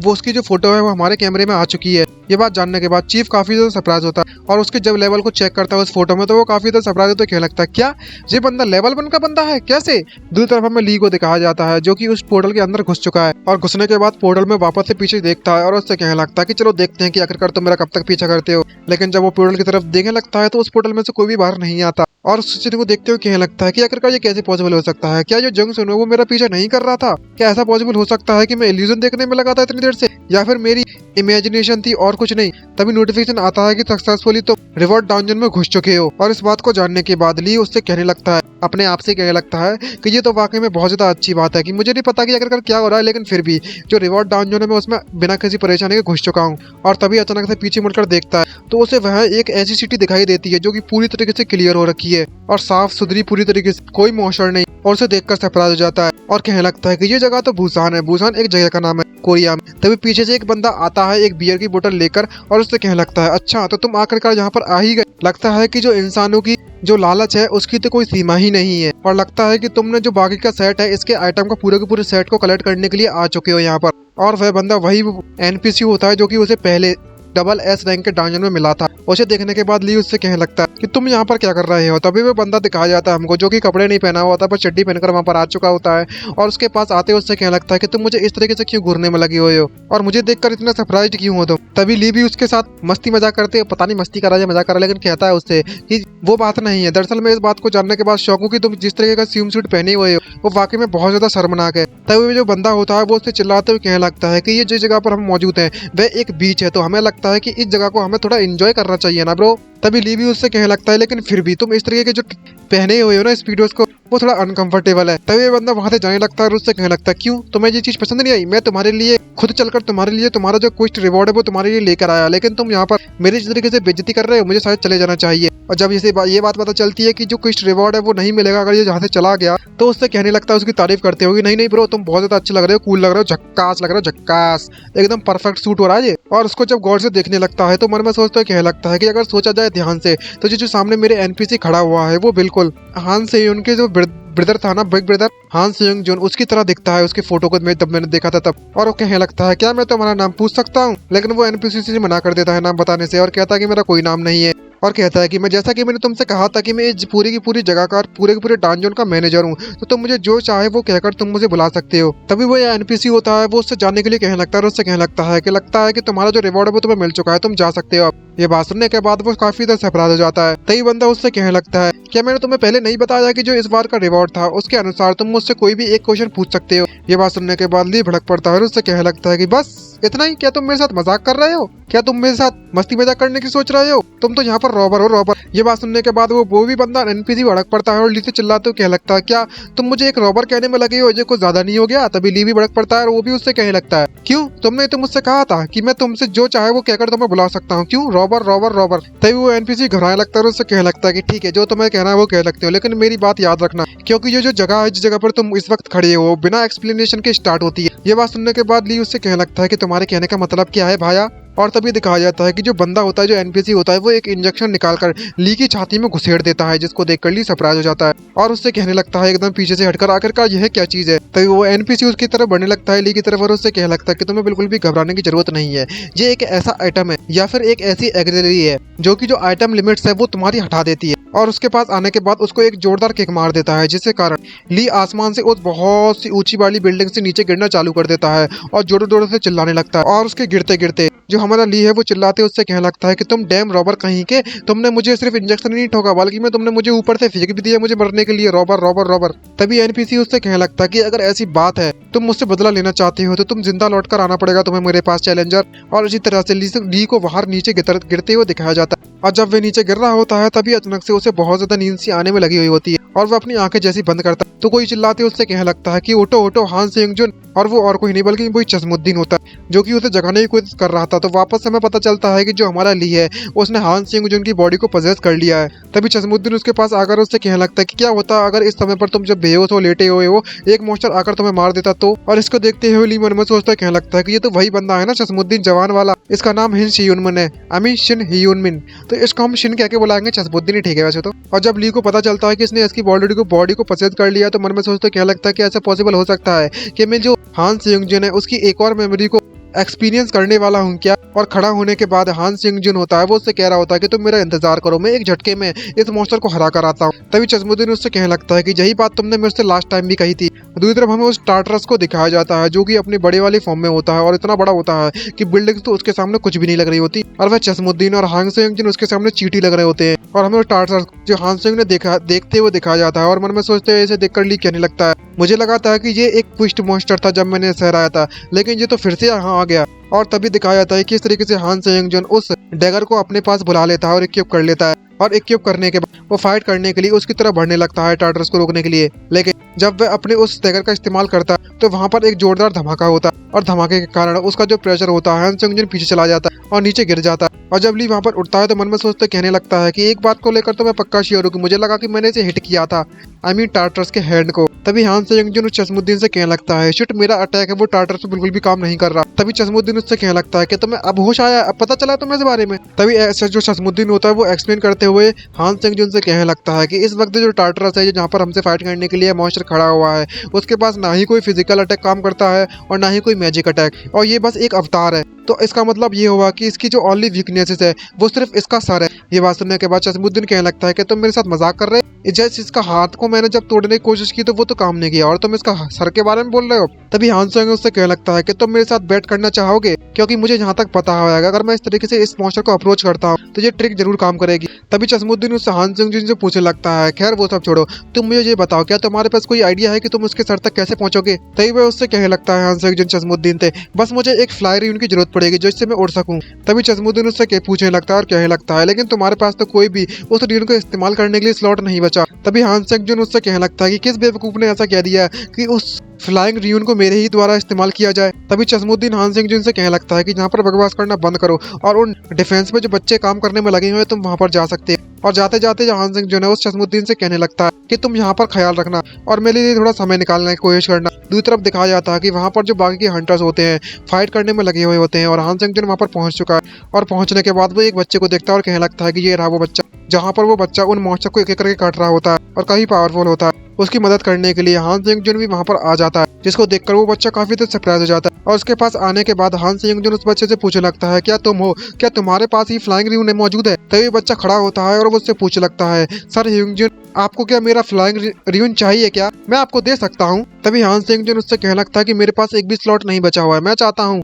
क्या तुम मुझे उसके सर तक पहुंचा सकते हो उड़ाने के बाद। तभी बच्चा उससे कहने लगता है कि ये जो हाइट है वो वाकई में बहुत ज्यादा है, अगर मैं वहां पर इस तरीके से उड़ता गया और मेरा माना खत्म हो गया उस मूवमेंट पर तो मैं नीचे कैसे उतर कर आऊंगा। तभी हान सेयोंगजुन से कहने लगता है कि अगर ऐसी बात है तो मुझे बीच रास्ते में छोड़कर जा सकते हो और बाकी का जो मैटर है वो अपुन संभाल लेगा ब्रो। ये बात सुनने के बाद वो बच्चा उससे कहने लगता है क्या आप इस बात को लेकर काफी ज्यादा श्योर है कि भले ही आप उस मॉन्स्टर को वहां पर पहुंचने के बाद हरा दो, लेकिन आपको जो नीचे उतरने की समस्या है उसका क्या करोगे। तभी हान सेयोंगजुन उससे कहने लगता है कि तुम्हें घबराने की बिल्कुल भी जरूरत नहीं है, तुम्हें पता है ना कि मैं कौन हूँ, मैं हान सेयोंगजुन हूँ। तभी जो ली होता है वो मन में सोचता है कहने लगता है कि आखिर का ये क्या चीज महसूस होने में लगी हुई है, क्या इस समय पर जो हान सेयोंगजुन है वो भी इतनी ज्यादा नर्वस होने में लगा हुआ है लेकिन उसे दिखाना नहीं चाहता। और तभी बच्चा उसे उड़ाकर ले जाने के लिए तैयार होता है और वो पोजीशन में आ जाता है उड़ने की। और तभी वो अपनी रियून मैजिक का इस्तेमाल कर वो बच्चा हान सेयोंगजुन को पीछे से पीठ पर पकड़कर उड़ाकर ऊपर ले जाने लगता है और टार्टरस के पास बीच रास्ते में पहुंचने के उसे वहीं पर ड्रॉप कर देता है। और ड्रॉप करने के बाद वो बच्चा उससे कहने लगता है कि मैं बस इतना ही ज्यादा ऊपर तक तुम्हें ले जा सकता हूँ। और हान सेयोंगजुन उससे कहने लगता है कि तुम वापस जा सकते हो अब, और तुम्हारा बहुत बहुत शुक्रिया, अब बारी है मेरी कि अब मैं अपनी पावर दिखाऊंगा टार्टरस को। और अपनी फुल फोर्स के साथ वो टार्टरस पर अटैक करने के लिए कूद पड़ता है अपने डैगर से। और जब वो जो हान सेयोंगजुन उस अपने डैगर से टार्टरस पर अटैक करने के लिए कूद रहा होता है तो उसका जो अटैक होता है वो डायरेक्टली उस क्रिस्टल पर एम होता है जो कि उसके सर पर बना हुआ है। और इस वक्त वो काफी ज्यादा खुश लग रहा है और उस पर अटैक करते कहने लगता है कि अब तुम्हारा गेम ओवर हुआ बंदे। और उस पर जैसे ही अटैक करता है तो उसका जो क्रिस्टल है वो धीरे धीरे करके टूटना चालू हो जाता है और क्रिस्टल टूटने के बाद ही वो टार्टरस बहुत ज्यादा दूरों से चिल्लाने लगता है। चिल्लाने के कारण वहां पर एक जोरदार धमाका होता है, धमाके के साथ ही उसका सर फट जाता है। दूसरी तरफ दिखाया जाता है कि हान सेयोंगजुन ऊपर से आसमान से गिरने लगता है लेकिन उसके पास बचने का कोई तरीका नहीं होता और कह रहा होता है कि मैं इस बात को लेकर बिल्कुल शहीद, लेकिन अब मैं अपने आप को कैसे बचाऊं। जब मैं नीचे जाकर देखता है तो नीचे काफी ज्यादा मलबा पड़ा हुआ होता है, अगर मैं वहां पर गिरा तो हान सेयोंगजुन पक्का मारा जाएगा। और नीचे गिरते गिरते घबराते और चिल्लाते हुए कहने लगता है कि शिट, यहाँ पर जरूरी कोई ना कोई तो जरूर शॉक वेव जरूर होगी। और वो अपने आइटम बॉक्स को खोल लेता है जहाँ पर इसके सारे आइटम्स कलेक्ट होते हैं। और जब वे उसका इस्तेमाल करने लगता है तो वो एयर प्रेशर का इस्तेमाल करता है ताकि वो गिरने की रफ्तार को कम कर सके, लेकिन उसका इस्तेमाल करने के बाद भी उसकी जो रफ्तार होती है वो कम नहीं होती। हाँ, पर उसकी डायरेक्शन जरूर बदल जाती है और वो जो ऑलमोस्ट जमीन के गिरने वाला होता है और जमीन से टच करने वाला होता है। और मन में सोचते हैं दोनों कह रहे होते हैं क्या यही मेरा अंत है, क्या मैं यही मरने वाला हूँ। तभी हमें उस बच्चे को दिखाया जाता है जो कि कह रहा होता है सर सेयोंगजुन आप मुझे पकड़िए, मैं आपको संभालता। ये बात देखने के बाद ह्यूंग जुन काफी सरप्राइज हो जाता है और हान से ह्यूंग जुन उस बच्चे को जाकर फटाक से पकड़ लेता है और पकड़ने के बाद वो वहां पर उड़ना चालू कर देती है। ऑलमोस्ट बस 1 फीट की दूरी रह जाती है गिरने से और गिरने के बाद वो बच जाता है बिना किसी परेशानी के। और जब वह गिर रहा होता है और नीचे पहुंच जाता है तो हान सिंह जुन उस बच्चे से कहने लगता है कि मैं तो ऑलमोस्ट मर ही गया था। और वो उससे पूछने लगता है तुम्हारा बहुत बहुत शुक्रिया बच्चे, आखिरकार तुम्हारा नाम क्या है। तो ये बच्चा अपना नाम उसे बताने लगता है और कहने लगता है कि मेरा नाम जुंग सेह्यून है। और इससे हमें पता चलता है कि ये तो वही है ना टीम कैप्टन। और जब ये बात ली को पता चलती है तो वो काफी ज्यादा सरप्राइज हो जाता है और उसकी जो आत्मा होती है वो उसकी बॉडी से बाहर निकलने लगती है। और उसको सिचुएशन को देखते हुए मन में सोचते कहने लगता है क्या मेरा समय पूरा हुआ, अब मैं अपनी बॉडी में वापस जा रहा हूँ। और वो जब अपनी आंखें खोलने लगता है धीरे धीरे करके और जैसे ही वो आंखें खोलता है तो वो अपने आप को गिरता हुआ पाता है और क्या लगता है शिट, हाँ मुझे याद आया, मैं तो नीचे गिरने में लगा हुआ था बिल्डिंग से, अब मुझे क्या करना चाहिए। तभी वहाँ पर एक नोटिफिकेशन आता है कि तुम्हारा जो आइटम एक्सपेंशन एलेक्सरी है वो जो एडमिनिस्ट्रेटर के द्वारा दी गई वो कंप्लीट हो चुकी है और तुम उस आइटम को टेम्पररी पहन सकते हो। तुम्हारा जो स्लॉट है वो 1 भर चुका है टेम्पररी और जो तो पहन सकते हो वो करंट उसकी लिमिट 4 है और इसका जो इफेक्ट है वो 1 घंटे के अंदर खत्म हो जाएगा। और वहाँ पर लिखा आता है कि तुम्हें विंग ऑफ टार्टरस मिल चुके हैं और ये एक सोल कॉन्टैक्ट आइटम है, तुम इसको बेच नहीं सकते। और ये कैटेगराइज के फर्स्ट हंटर का सेट में से एक आइटम है और इसकी लेवल 1 जो स्किल है वो फ्लाइट। अगर इसका इस्तेमाल करते हो तुम्हारे जो विंग्स हैं उसका इस्तेमाल कर तुम हाई स्पीड से उड़ सकते हो और उसका 20 MP पर सेकंड कंज्यूम होगा। और तभी नेक्स्ट सीन में दिखाया जाता है कि किस तरीके से हमारा जो MC है फाइनली गाइस हमारे MC को उसके खुद के विंग्स मिल चुके हैं। और विंग्स मिलने के बाद हमारा MC काफी ज्यादा खुश हो जाता है और उसे देखने के बाद सरप्राइज होते कहने लगता है कि आखिरकार यह क्या चीज आ गई मेरी पीठ पे और अभी भी ये नीचे गिरने में लगा हुआ है, जहाँ पर उसके पास विंग आ गए हैं। फिर भी विंग तो मिल गए हैं लेकिन अभी भी इसे उड़ना नहीं आता और वो अपने विंग्स का इस्तेमाल करने की कोशिश करने लगता है अपनी जान बचाने के लिए। और वो अपनी जैसी ही आंखें बंद कर वापस से खोलता है तो वो देखता है कि वो अब आसानी से उड़ सकता है बिना किसी परेशानी के। और इसी तरीके से यह बंदा जाने के लिए सरवाइव कर जाता है। ये ऑलमोस्ट मरने वाला था बंदा। तो यहाँ पर नोटिफिकेशन आता है कि तुम्हारा जो माना है वो पूरी तरीके से खत्म हो चुका है, अब तुम इस स्किल का इस्तेमाल और नहीं कर सकते। और इसी तरीके से उसके जो विंग्स होते हैं वो धीरे धीरे करके गायब होने लगते हैं और गायब होने के बाद उसके जो विंग्स हैं वो चले जाने के बाद वो जमीन पर गिर जाता है मुंह के बल। और उसके गिरने के बाद जो NPC होता है वो ली के पास आता है और उससे कहने लगता है ओह तुम तो मुंह के बल नीचे गिर गए, ये तो मेरे लिए बहुत ही ज्यादा न्यू और बहुत ही ज्यादा सरप्राइजिंग वाली बात है। और ली पीछे मुड़कर देखने लगता है उसको और गुस्से में जाकर उसकी कॉलर पकड़ते हुए उससे कहने लगता है कि आखिरकार ये किसकी गलती थी, किसने मुझे ऊपर से धक्का दिया। तभी जो NPC होता है उसकी रफ्तार इतनी ज्यादा होती है कि वो जो ली होता है उसे पकड़ नहीं पाता और NPC ली को एक्सप्लेन करते हुए उससे कहने लगता है कि जैसा कि मैंने तुमसे कहा था कि ये जो जगह है वो कभी भी और कहीं भी स्टार्ट हो सकती है बिना किसी एक्सप्लेनेशन के। तभी ली पीछे मुड़कर उसे गालियां देते हुए उससे कहने लगता है कि लेकिन आखिरकार तुम अगर किसी बंदे को ऊपर से इतनी ज्यादा बड़ी बिल्डिंग से धक्का दे दोगे इस बात का सेंस कैसे बनता है। तभी NPC उसे एक्सप्लेन करने उससे कहने लगता है एक्सप्लेन करने के बाद कि ऐसा कुछ भी करने की जरूरत तो नहीं थी, लेकिन तुम मुझे जो रॉबर कहकर बुला रहे थे ना उससे मुझे बहुत ज्यादा गुस्सा आ गया था, थोड़ी बात तो मजाक तो बनता है ना। ये बात सुनने के बाद ली उससे कहने लगता है कि बस इतने छोटे से रीजन के कारण तुम मेरे साथ ऐसी हरकत कर रहे थे, क्या तुम्हारा दिमाग खराब है, तुम कोई साइकोपाथ हो। तभी वो NPC गुस्सा करते हुए ली से कहने लगता है कम ऑन यार, तुम्हें तो पता होगा कि तुम मुझे रॉबर कह रहे थे, रॉबर कुछ ज्यादा ही हो जाता है फर्स्ट नेम के लिए। तभी ली उससे पूछने लगता है कि अगर ऐसा बात है तो तुम मुझे बताओ कि आखिरकार मैं तुम्हें क्या बताऊं, क्या तुम्हारे मन में कोई ऐसा नाम है जो मैं तुमसे बुलाऊं उस नाम से। तभी जो NPC होता है वो पता नहीं उसका चेहरा टमाटर से लाल पड़ने लगता है कुछ कहते हुए और उससे कहने लगता है कि जो फॉरेन नेम होते हैं विदेशों के नेम होते हैं वो मुझे बहुत ज्यादा कूल लगते हैं, तो तुम मुझे टेरिनो कहकर बुला सकते हो। और जब वो टेरिनो नाम रखता है तो भाई ऐसा लगता है जैसे भाई साहब कितना खुश है जो NPC, उसका चेहरा टमाटर से लाल पड़ चुका होता है अपनी ही खुशी के मारे। और इस तरीके का नाम रखते हुए जब ली देखता है तो वो काफी ज्यादा सरप्राइज होता है और उससे कहने लगता है कि ये तो बहुत ही ज्यादा क्रीपी है। तभी वो NPC उससे कहने लगता है अच्छा वो सब छोड़ो, तुम मुझे बताओ क्या तुम मुझसे कोई क्वेश्चन पूछना चाहते हो। और मैंने जी तुम्हारी लिमिट है क्वेश्चन पूछने की वो 2 से ज्यादा कर दी। ये बात सुनने के बाद वो काफी ज्यादा सरप्राइज हो जाता है और ली उससे पूछने लगता है कि टेरिनो मुझे तुम ये बताओ यहाँ से निकलने का कोई क्या तरीका है, क्या यहाँ पर कोई तरीका है यहाँ से निकलने का। तभी जो NPC है वो उसे एक्सप्लेन करते हुए उससे कहने लगता है जल्दी आसमान से कई सारे बॉक्सेस गिरेंगे और तुम्हें उन बॉक्सेस में से एक ऐसा बॉक्स ढूंढना होगा जिसमें उसकी चाबी होगी जहाँ से बाहर निकलने की, और उस चाबी का इस्तेमाल कर इस पोर्टल से तुम बाहर निकल सकते हो। ये बात सुनने के बाद ली कहने लगता है कि इसका मतलब ये हुआ कि यह एक ट्रेजर हंट है। तभी ली एक और क्वेश्चन पूछता है और उससे कहने लगता है कि जो एक्सिलरी इफेक्ट है वो पूरी तरीके से खत्म होने के बाद जो मेरे विंग्स है वो पूरी तरीके से गायब हो जाएंगे क्या।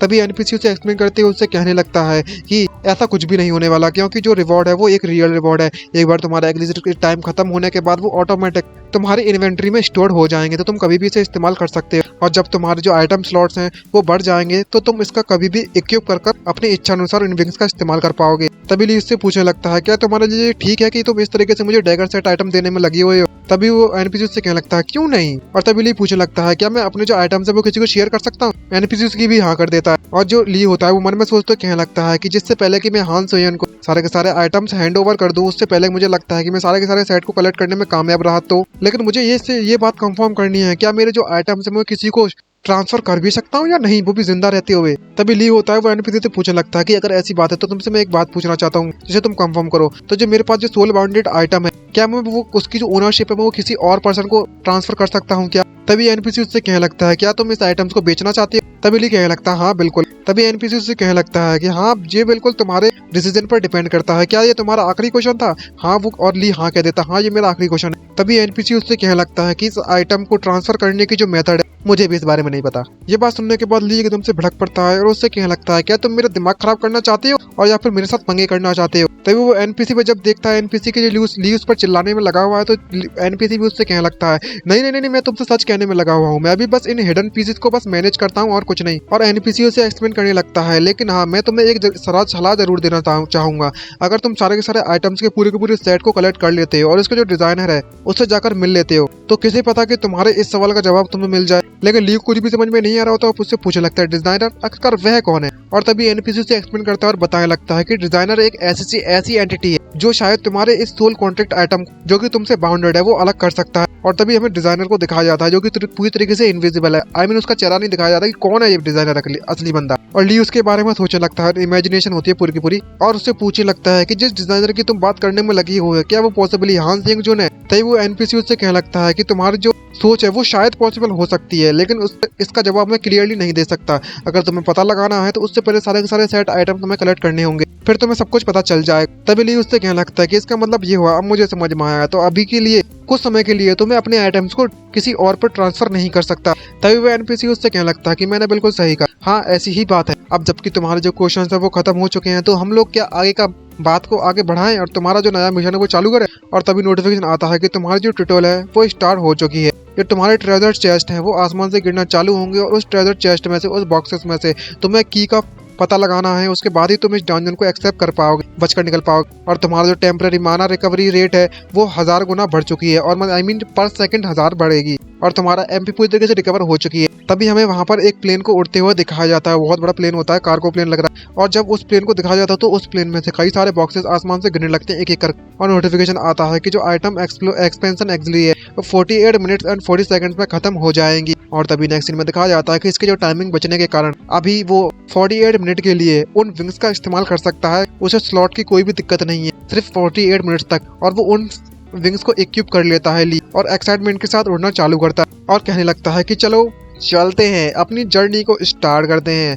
और इसी के साथ मैं अपने इस पार्ट को यहाँ पर ख़त्म करना चाहूँगा। उम्मीद करता हूँ कि आप सभी को ये पार्ट अच्छा लगा होगा। अच्छा लगा हो तो लाइक एंड सब्सक्राइब करना मत भूलिएगा। और भाई साहब यार मैं उम्मीद करता हूँ मेरे सभी के सभी लोग आप लोग फैमिली की तरह है। जो भी यहाँ पर नया है जिसने अभी तक सब्सक्राइब नहीं किया है वो सब्सक्राइब कर दीजिए, क्योंकि गाइस अभी जैसे ही इसके नए नए चैप्टर आएंगे तभी इसका अगला पार्ट आने वाला है। तब तक के लिए थोड़ा वेट करना पड़ेगा। और भाई इस बात के लिए भाई सब्सक्राइब तो बनता है ना, और अपना कमेंट जरूर छोड़ जाना, लाइक जरूर कर देना ध्यान से गाइस। आप बस कम्युनिकेट बनाकर रखो मुझसे, बहुत अच्छा लगता है मुझे। तो चलिए इस वीडियो को मैं यहीं खत्म करना चाहूंगा। उम्मीद करता हूँ कि आप सभी को अच्छे लगा। अगर आप लोग अपना सपोर्ट मुझे दिखाते हो तो मैं इतनी बड़ी क्यों आप कहोगे उतनी बड़ी वीडियोस में डालने के लिए तैयार हूँ। बस आप लोग अपना सपोर्ट दिखाइएगा। तो आज के लिए इतना ही, मिलते हैं नेक्स्ट वीडियो में। Bye bye, see you and signing out.